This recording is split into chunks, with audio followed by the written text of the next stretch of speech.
Vida com Propósitos, capítulo 20. Restaurando a comunhão quebrada. Deus restaurou o nosso relacionamento consigo por meio de Cristo e nos deu o ministério da restauração de relacionamentos. 2 Coríntios 5,18. Sempre vale a pena restaurar relacionamentos. Uma vez que a vida consiste em aprender a amar, Deus quer que valorizemos os relacionamentos e nos esforcemos para mantê-los, em vez de descartá-los sempre que houver um desacordo, uma mágoa ou um conflito. Na verdade, a Bíblia diz que Deus nos deu o ministério da restauração de relacionamentos. Por esse motivo, boa parte do Novo Testamento é dedicada a nos ensinar a ter um bom relacionamento uns com os outros. Paulo escreveu: se vocês receberam algo por seguir a Cristo, se o amor dele fez alguma diferença na vida de vocês, se participar da comunidade do Espírito significa algo para vocês, concordem uns com os outros, amem uns aos outros, sejam amigos de verdade. Paulo ensinou que a nossa habilidade de nos dar bem com as pessoas é uma marca de maturidade espiritual. Uma vez que Cristo quer que sua família seja conhecida pelo amor entre os membros, perder a comunhão é um testemunho deplorável para os que não creem. Foi por isso que Paulo ficou tão envergonhado quando os membros da igreja de Corinto se dividiram em facções contrárias, chegando até mesmo a apresentar uns aos outros perante o juiz. Ele escreveu: que vergonha! Será que entre vocês não existe alguém com bastante sabedoria para resolver uma questão entre irmãos? Ele ficou escandalizado ao descobrir que não havia ninguém maduro na igreja para resolver o conflito pacificamente. Na mesma carta ele disse: digo isso com toda a veemência que posso. Vocês devem estar de acordo uns com os outros. Se você quer a bênção de Deus em sua vida e quer ser conhecido como filho de Deus, deve aprender a ser um pacificador. Jesus disse: Deus abençoa os que trabalham pela paz, pois eles serão chamados filhos de Deus. Note que Jesus não disse: bem-aventurados os que amam a paz, pois todo mundo ama a paz. Nem disse: bem-aventurados os pacíficos, que nunca se incomodam com nada. Jesus disse: bem-aventurados aqueles que trabalham pela paz. Aqueles que procuram efetivamente solucionar conflitos. Pacificadores são raros porque fazer a paz é um trabalho árduo. Você foi moldado para ser parte da família de Deus. E o segundo propósito de sua vida na Terra é aprender a amar, a se relacionar com pessoas. Promover a paz é uma das habilidades mais importantes que você pode desenvolver. Infelizmente, a maioria de nós jamais aprendeu a resolver conflitos. Promover a paz não é evitar conflitos. Fugir de um problema fingindo que ele não existe ou ter medo de falar nele é, na verdade, covardia. Jesus, o príncipe da paz, nunca teve medo de conflitos. Em determinada ocasião, ele provocou um conflito para o bem de todos. Algumas vezes precisamos evitar conflitos, outras precisamos criá-los e ainda outras precisamos solucioná-los. É por isso que precisamos orar pedindo a direção contínua do Espírito Santo. Pacificar também não é acalmar. Sempre desistir, agir como capacho e permitir que os outros sempre o atropelem não era o que Jesus tinha em mente. Ele se recusou a voltar atrás em muitas questões, sustentando seus argumentos em face de uma oposição diabólica. Como restaurar um relacionamento? Como crentes, Deus nos chamou para ajustar nossos relacionamentos uns com os outros. Seguem 7 passos bíblicos para a restauração da comunhão. 1. Fale com Deus antes de falar com a pessoa. Converse sobre o problema com Deus. Se antes de mais nada você for orar a respeito do conflito, em vez de fofocar com um amigo, descobrirá que, em geral, Ou Deus muda o seu coração, ou muda o coração da outra pessoa sem sua ajuda. Todos os seus relacionamentos seriam mais tranquilos se você tão somente orasse mais a respeito deles. Assim como Davi compôs seus salmos, use a oração para desabafar verticalmente. Conte a Deus suas frustrações. Grite por sua ajuda. Ele nunca fica surpreso ou chateado com sua raiva, mágoa, insegurança ou qualquer outra emoção. Diga-lhe, portanto, exatamente como você se sente. A maioria dos conflitos tem suas razões em necessidades não satisfeitas. Algumas dessas necessidades só podem ser alcançadas por Deus. Quando você espera que uma pessoa qualquer, amigo, mulher, chefe ou membro da família, satisfaça uma necessidade que somente Deus pode atender, você está se candidatando à amargura e à decepção. Ninguém pode suprir todas as suas necessidades, exceto Deus. O apóstolo Tiago notou que muitos de nossos conflitos são causados por falta de oração. De onde vêm as guerras e contendas que há entre vocês? Vocês cobiçam coisas e não as têm. Não têm porque não pedem. Em vez de confiarmos em Deus, confiamos que os outros nos farão felizes. E então nos zangamos quando eles nos decepcionam. Deus diz: por que vocês não vêm primeiro a mim? Segundo passo: tome sempre a iniciativa. Não importa se você ofendeu ou foi ofendido. Deus espera que você dê o primeiro passo. Não espere pela outra parte. Vá primeiro a ela. Restaurar a comunhão perdida é tão importante que Jesus ordenou até mesmo que tivesse precedência sobre o culto de adoração. Ele disse: se você entrar no lugar da adoração e na hora de entregar a oferta você repentinamente se lembrar de um rancor que um amigo tem contra você, abandone a sua oferta, deixe-a imediatamente. Procure esse amigo e acerte as contas com ele. Então, só depois de fazer isso, volte a acerte as coisas com Deus. Quando a comunhão é prejudicada ou rompida, planeje imediatamente uma conferência de paz. Não fique procrastinando, arrumando desculpas, nem prometa. Dou um jeito nisso um dia desses. Programe o encontro o mais rápido possível. Demoras só aprofundam ressentimentos e pioram a situação. Quando se trata de conflitos, o tempo não cura nada. Ele faz que as mágoas se aprofundem. Agir rapidamente também reduz os danos espirituais para você. A Bíblia diz que o pecado, o que inclui conflitos não resolvidos, bloqueia a comunhão com Deus e impede que as orações sejam respondidas, além de nos tornar infelizes.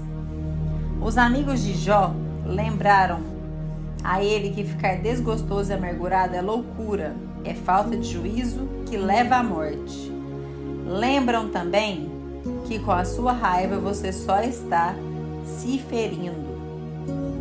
O sucesso de uma conferência de paz, em geral, depende de escolher o momento e o lugar adequado. Não se reúna se você estiver cansado, apressado ou se você for ser interrompido. O melhor momento é quando ambos estão tranquilos. 3. Tenha compaixão pelos sentimentos dos envolvidos. Use mais os ouvidos do que a boca. Antes de procurar solucionar qualquer desavença, você deve primeiro dar ouvidos aos sentimentos das pessoas. Paulo aconselhou que ninguém procure somente os seus próprios interesses, mas também os dos outros. A frase cuidar de é a palavra grega scopus, de onde formamos as palavras telescópio e microscópio. Significa prestar total atenção. Concentre-se em seus sentimentos e não nos fatos. Comece pela compaixão e não pela solução. Não comece tentando conversar com as pessoas sobre como elas se sentem. Apenas ouça-as e deixe-as descarregar emocionalmente, sem ficar na defensiva.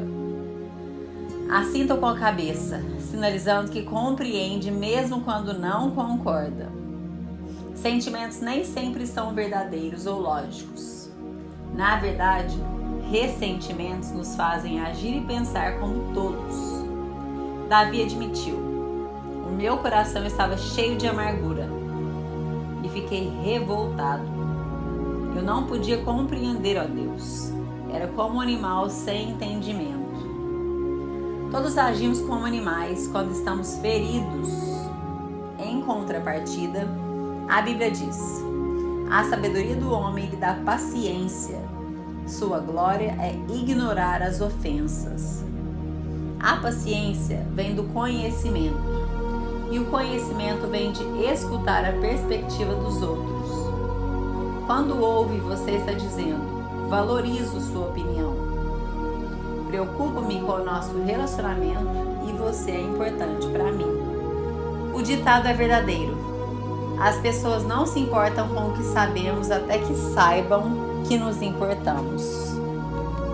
Para restabelecer a comunhão, é preciso carregar o fardo de termos consideração para com as dúvidas e temores de outras pessoas, daqueles que sentem que essas coisas estão erradas. Agrademos ao outro e não a nós próprios, e façamos aquilo que é para o seu bem, e assim o edificaremos no Senhor. É sacrificante absorver pacientemente a raiva dos outros, sobretudo quando ela é infundada. Mas lembre-se, foi isso que Jesus fez por você. Ele suportou uma fúria infundada e maliciosa para salvá-lo. Cristo não agradou a si próprio, mas como está escrito: os insultos dos que te injuriaram caíram sobre mim. 4. Confesse sua parte no conflito. Se você realmente deseja restaurar um relacionamento, deve começar admitindo os próprios erros e transgressões. Jesus disse que essa é a forma de ver as coisas com mais clareza. Tire primeiro a viga do seu olho e então você verá claramente para tirar o cisco do olho do seu irmão. Já que todos temos pontos cegos, você precisará pedir a uma terceira pessoa que o ajude a avaliar suas ações antes de se encontrar com a pessoa com quem você tem um conflito. Também peça a Deus que lhe mostre quanto do problema foi causado por você. Pergunte: sou eu o problema? Estou sendo irrealista, insensível ou sensível demais? A Bíblia diz: se afirmarmos que estamos sem pecados, enganamos a nós mesmos. A confissão é uma ferramenta poderosa para a reconciliação. Frequentemente, a forma de lidarmos com o conflito cria um problema ainda maior do que o problema inicial em si. Quando você começa admitindo humildemente os seus erros, isso neutraliza a raiva da outra pessoa e desarma o seu ataque, porque ela provavelmente esperava que você ficasse na defensiva. Não dê desculpas nem transfira a culpa. Apenas confesse sinceramente qualquer participação que você tenha tido no conflito. Aceite a responsabilidade pelos seus erros e peça perdão. 5. Invista contra o problema, não contra a pessoa. Não há como solucionar o problema se você estiver preocupado em identificar a culpa. Você terá de fazer uma escolha. A Bíblia diz: a resposta calma desvia a fúria, mas a palavra ríspida desperta a ira. Você nunca se fará entender estando zangado. Então escolha cuidadosamente as palavras. Uma resposta branda é sempre melhor que uma resposta sarcástica. Na solução de conflitos, a maneira em que você fala é tão importante quanto o que você fala. Se você falar de forma ofensiva, a outra pessoa ouvirá de forma defensiva. Deus nos diz: quem tem coração sábio é conhecido como uma pessoa compreensiva.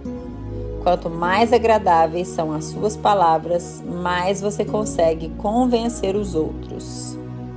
Irritar as pessoas jamais funciona. E você nunca é persuasivo quando é áspero. Durante a Guerra Fria, ambos os lados concordaram em que algumas armas eram tão destrutivas que jamais deveriam ser usadas. Atualmente, as armas químicas e biológicas foram banidas e os estoques de armas nucleares estão sendo reduzidos e destruídos. Para o bem da comunhão, você deve destruir seu arsenal de armas nucleares relacionais, ou seja, condenar, menosprezar, comparar, rotular, insultar, ser irônico e sarcástico. Paulo resume tudo isso dessa forma. Não digam palavras que fazem mal aos outros, mas usem apenas palavras boas, que ajudam os outros a crescer na fé e a conseguir o que necessitam, para que as coisas que vocês dizem façam bem aos que ouvem. 6. Coopere tanto quanto possível. Paulo disse: façam todo o possível para viver em paz com todas as pessoas. A paz sempre tem uma etiqueta de preço. Às vezes custa o nosso orgulho, frequentemente custa o nosso egoísmo. Pelo bem-estar da comunhão, faça o melhor que puder para chegar a um acordo. Adapte-se aos outros e mostre sua preferência pelas necessidades deles. Uma paráfrase da 7ª bem-aventurança de Jesus diz: você é bem-aventurado quando mostra às pessoas como cooperarem em vez de competirem e brigarem. E então você descobre quem realmente é e o seu lugar na família de Deus. 7ª, dê ênfase à reconciliação, não à solução. Não é realista esperar que todos concordem a respeito de tudo. A reconciliação se atém ao relacionamento, enquanto a solução se atém ao problema. Quando focamos na reconciliação, o problema perde importância e, não raro, se torna irrelevante. Podemos restabelecer um relacionamento mesmo quando somos incapazes de resolver nossas diferenças. Os cristãos muitas vezes discordam sincero e legitimamente, dando opiniões divergentes. Mas podemos discordar sem ser desagradáveis. O mesmo diamante tem diferentes aspectos quando visto de diferentes ângulos. Deus espera unidade, não uniformidade. Podemos caminhar de braços dados sem concordarmos em todos os assuntos. Isso não significa que você deve desistir de encontrar uma solução. Você precisa continuar conversando e até mesmo discutindo. Mas faça isso com espírito de harmonia. Reconciliação significa fazer as pazes, não necessariamente esquecer o assunto. Com quem você precisa entrar em contato por causa desse capítulo? Com quem você precisa restaurar a comunhão? Não demore mais nenhum segundo. Dê uma parada agora mesmo e converse com Deus sobre essa pessoa. Então pegue o telefone e comece o processo. Esses 7 passos são simples, mas não são fáceis. É necessário muito esforço para restaurar a comunhão com alguém. Foi por isso que Pedro recomendou: esforcem-se para viver em paz com os outros. Mas quando trabalha pela paz, você está fazendo o que Deus faria. É por isso que Deus chama os pacificadores de seus filhos. 20º dia, pensando sobre meu propósito. Um tema para reflexão. Sempre vale a pena restaurar os relacionamentos. Um versículo para memorizar. Façam todo o possível para viver em paz com todas as pessoas. Romanos 12:18. Uma pergunta para meditar. Com quem preciso restaurar meu relacionamento no dia de hoje? Conclusão do 20º dia. Agora, no final desse capítulo, Deus me fez lembrar de uma vez que eu estava numa reunião da igreja, de quarta-feira, tinha reuniões de oração. Isso tem uns 20 anos, ou talvez menos, ou média, uns 20 anos, sim. Então, estava na igreja numa quarta-feira e não sei qual o assunto que estava falando, mas Deus me constrangeu justamente sobre o assunto que tratamos aqui hoje, sobre a restauração do relacionamento. Eu tinha brigado com uma vizinha e eu nem tinha razão. O que ela tinha falado a meu respeito era inexistente. Mas ainda assim eu tinha ficado com muita raiva dela e não nos falamos mais, não nos olhamos mais. E ela também era participante dessa igreja.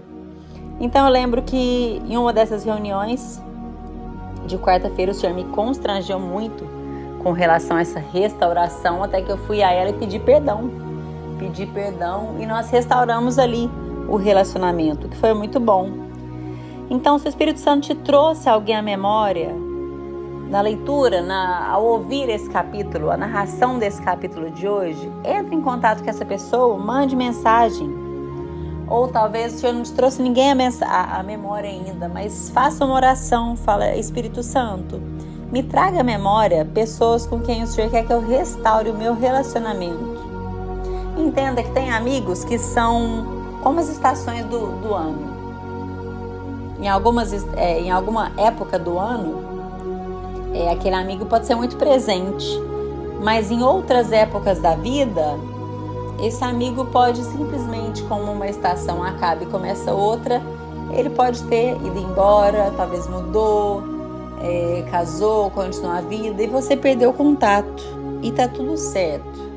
Mas que não fiquem em situações de pendência entre vocês. É sobre isso que estamos falando, não é sobre relacionamentos que talvez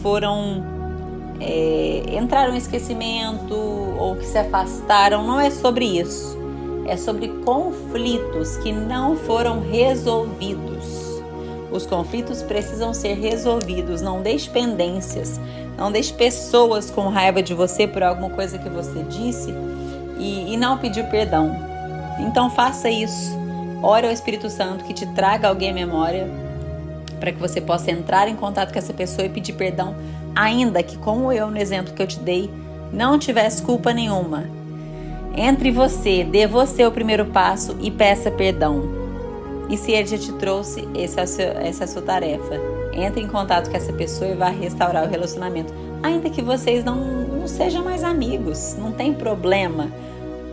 O importante é você solucionar, é você resolver as pendências, é você restaurar esse relacionamento. Se lá na frente vocês vão voltar a ser amigos ou não, isso não faz... não é isso que é importante aqui, não é isso que estamos tratando, e sim sobre a restauração. Que Deus te abençoe poderosamente e eu te espero no 21º capítulo.